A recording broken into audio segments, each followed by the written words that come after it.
El autor de la Imitación de Cristo dice al lector en uno de sus más bellos capítulos: busca tiempo a propósito para estar contigo y piensa con frecuencia en los beneficios de Dios. El desierto es la escuela del Espíritu. San Jerónimo dice: la soledad es la forma y la regla de la sabiduría.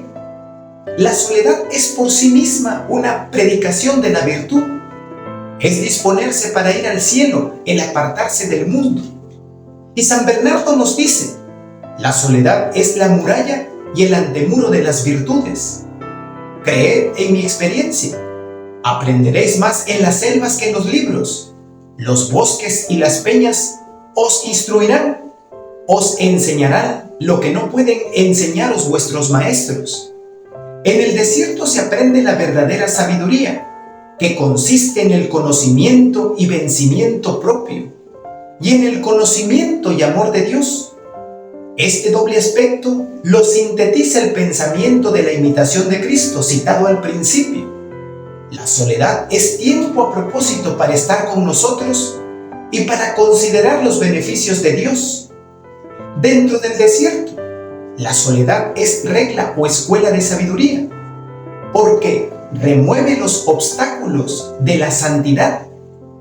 La soledad nos aparta del mundo, de sus placeres, de sus disipaciones y tentaciones continuas. El mundo es el enemigo irreconciliable de nuestra santificación.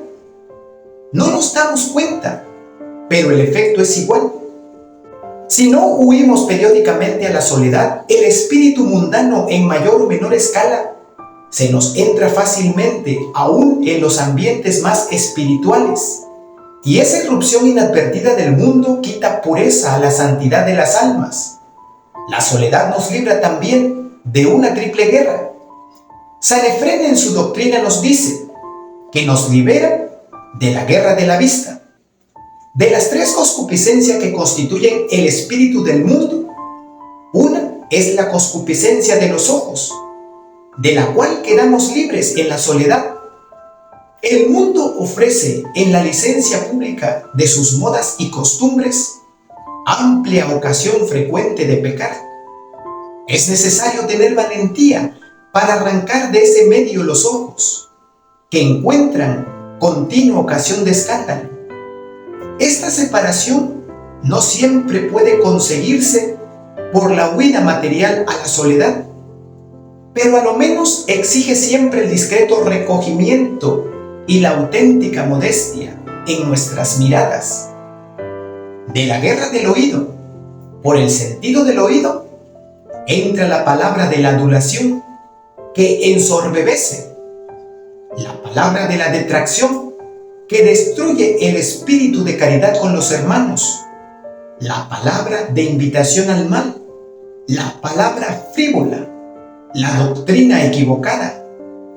De la guerra de la lengua, el libro de los Proverbios ve al hombre de lengua libre como una ciudad desmantelada y sin murallas. Todos los males de la lengua están sintetizados en las palabras del apóstol Santiago. Todos ofendemos en mucho.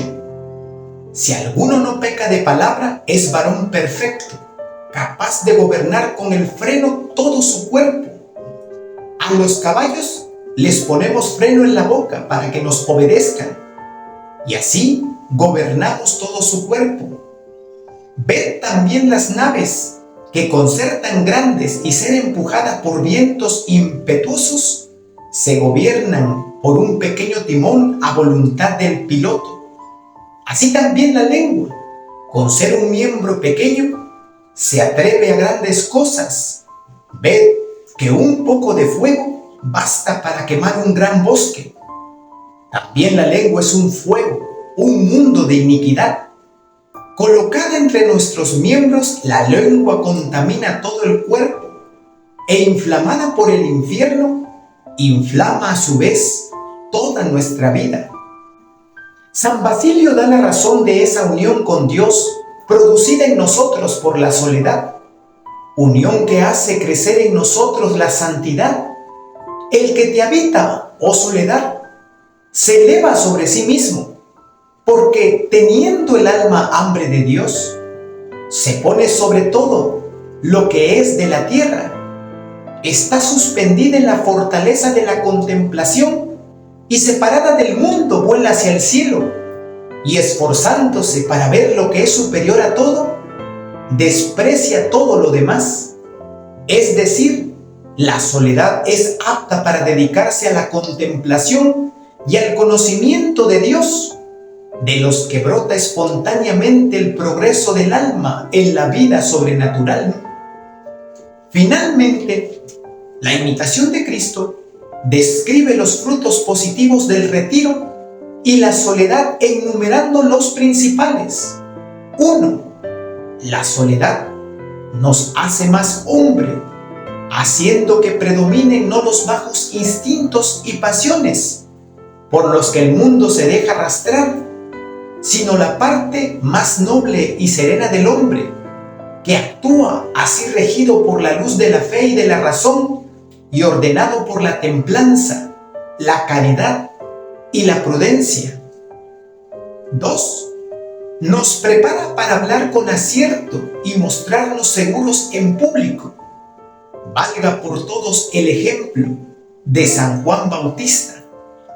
3. La soledad bien vivida trae lágrimas de arrepentimiento al corazón y consuelos celestiales. Así ocurre con el hijo pródigo, cuando, dejado los amigos, vive en soledad. 4. En la soledad se encuentra lo que se perdió. Fuera de la misma, en una palabra, si en el bullicio se pierde a Dios, en el silencio de la soledad se le recobra. 5. En la soledad aprendemos los secretos de las Escrituras. Dios tiene una palabra para las almas que viven en retiro. La atraeré y la llevaré al desierto y le hablaré al corazón. Dice la Escritura: cuando vivimos en soledad de criaturas, Dios y los ángeles se nos acercan para darnos la mejor de todas las compañías.